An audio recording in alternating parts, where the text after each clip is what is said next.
नमस्कार, मैं देवांशु। आप देख रहे हैं उद्योग आइडियाज़। मैं नए नए बिजनेस आइडियाज़ बताने के लिए आप लोगों के बीच लाता रहता हूं वीडियो। अगर नए हैं तो इस चैनल को सब्सक्राइब करें, इस वीडियो को लाइक करें और शेयर करें। आज हम चर्चा करने वाले हैं जीएसटी। जी हाँ, गुड्स एंड सर्विस टैक्स, जो कि केंद्र सरकार द्वारा बनाया गया यह कानून है। आखिर इस वीडियो में हम इसलिए आप लोगों को बता रहे हैं कि जीएसटी लेने के क्या फ़ायदा है, क्या नुकसान है, आखिर जीएसटी से एक नए व्यवसायी को क्या फ़ायदा होने वाला है या नुकसान होने वाला है। तो पहले मैं आप लोगों को बताना चाहूँगा कि जीएसटी लेने का नुकसान क्या है। तो मैं आपको बताते चलूँ कि अगर आप नया बिजनेस करना चाह रहे हैं, किसी भी तरीके का कोई भी बिजनेस अगर आप कर रहे हैं, तो जीएसटी के बिना अगर आप कर रहे हैं तो आपको क्या नुकसान है। देखिए, जीएसटी क्या है, नुकसान पे भी हम चर्चा करेंगे, लेकिन आपको मैं बताते चलूँ कि जीएसटी आखिर है क्या। देखिए, जीएसटी एक सरकार का प्लेटफॉर्म है, गवर्नमेंट का टैक्स रेज करने के, यानी टैक्स कलेक्शन के लिए एक ऑनलाइन प्लेटफॉर्म है। आप जब जीएसटी लेते हैं तो सरकार आपको एक नंबर देती है। वो नंबर आपका क्या है, एक ऑनलाइन आपका हिस्ट्री है। मतलब आपने क्या सर्विस एंड गुड्स को खरीदा, क्या बेचा, आपका पूरा वो डिटेल है।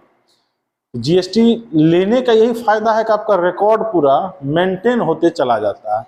और नुकसान क्या है कि अगर आपने जीएसटी नहीं लिया है तो जीएसटी में आपका रिकॉर्ड मेंशन नहीं होगा। आप लाख क्यों ना बड़े बिजनेस कर रहे हैं, छोटा बिजनेस करते करते आप बड़ा हो रहे हैं, आपका रिकॉर्ड नहीं मेंटेन रहेगा। और जीएसटी नहीं लेने का कुछ भी नुकसान नहीं है। जिस तरीके से जीएसटी को पजल बताया जाता है, उतना जीएसटी पजल यानी पेचीदा है नहीं। अगर आप जीएसटी ले लेते हैं और उससे आप व्यवसाय अगर आप नहीं भी कर रहे हैं, तो उससे देखिए होगा क्या आपको कि आप ऑनलाइन नील भर सकते हैं अपना जीएसटी। बहुत सारे वीडियो यूट्यूब पे पड़े हुए हैं जिससे आप सीख सकते हैं मोबाइल से नील जीएसटी भरने के लिए। आपको देखिए, मैं अभी इस वीडियो में बताना ये चाहूँगा कि छोटा भी अगर आप व्यवसाय कर रहे हैं तो जीएसटी से साफ फ़ायदा आपको होगा।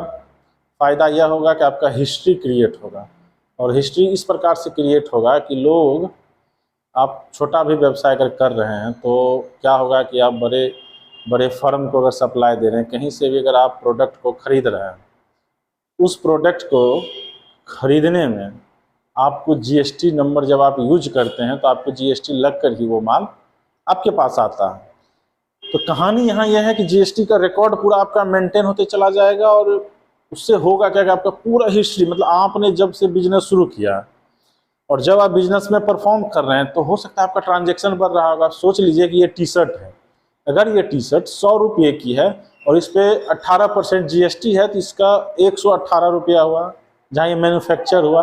अगर आप विदाउट जीएसटी लेंगे तब भी आपको 118 और प्लस में 118 में ही पड़ना है। तो क्यों ना हम जीएसटी में माल खरीदें और जीएसटी में ही माल बेचें, ताकि आपका रिकॉर्ड मेंटेन हो। रिकॉर्ड जब मेंटेन होगा आपका, तो आपको फ़ायदा क्या होगा कि राज्य सरकार का, केंद्र सरकार का बहुत सारे स्कीम्स चलते हैं। स्कीम्स से फ़ायदा होता है कि किसी तरह प्रधानमंत्री मुद्रा लोन आपको मिल जाएगा। जब तक आपके पास रिकॉर्ड नहीं रहेगा कि आप व्यवसाय कर रहे हैं, तो आपको ये रिकॉर्ड प्राप्त कैसे होगा। तो इसी तरीके का जब आप जीएसटी लीजिएगा तो आपके फ़ायदे मिलते चल जाएंगे, फिर आपका उद्यम बड़ा हो सकता है। जीएसटी आप नहीं लीजिएगा तो ये सब फ़ायदा आपको नहीं मिलेगा। इसीलिए किसी भी छोटा से छोटा आप अगर आप व्यवसाय कर रहे हैं तो आप पहले जीएसटी लीजिए, रिकॉर्ड मेंटेन कीजिए, क्योंकि शुद्ध व्यवसायी उसी को माना जाता है जो व्यवसाय को सरकारी शेड्यूल के हिसाब से करता है। और आपको फ़ायदे भी होने वाले हैं। तो जीएसटी के बिना कोई नुकसान नहीं। आप ले रहे हैं तो भी अच्छा, नहीं ले रहे हैं तो भी बढ़िया, लेकिन जीएसटी आप लीजिए, मेरा ये सजेस्ट है। जीएसटी लेने के आपको मैंने फ़ायदे जुड़ा दिए, नुकसान कुछ भी नहीं है। अगर आप जीएसटी ले लिए और आपका बिजनेस ग्रो नहीं कर रहा है, बिजनेस हमें बंद करना है, तो आप जीएसटी बंद करवा सकते हैं। सिंपल सा बात है। तो आप जीएसटी लेने का कोई नुकसान नहीं है। इस वीडियो से आपका ये क्लियर हो गया होगा। और आप भी अगर नए बिजनेसमैन हैं, नए स्टार्टअप शुरू कर रहे हैं, तो पहले जीएसटी जरूर रजिस्ट्रेशन कराएं। जुड़े रहें उद्योग आइडियाज़ के साथ। फिर मैं नए नए वीडियोज आप लोगों के लिए लाता रहूँगा। धन्यवाद।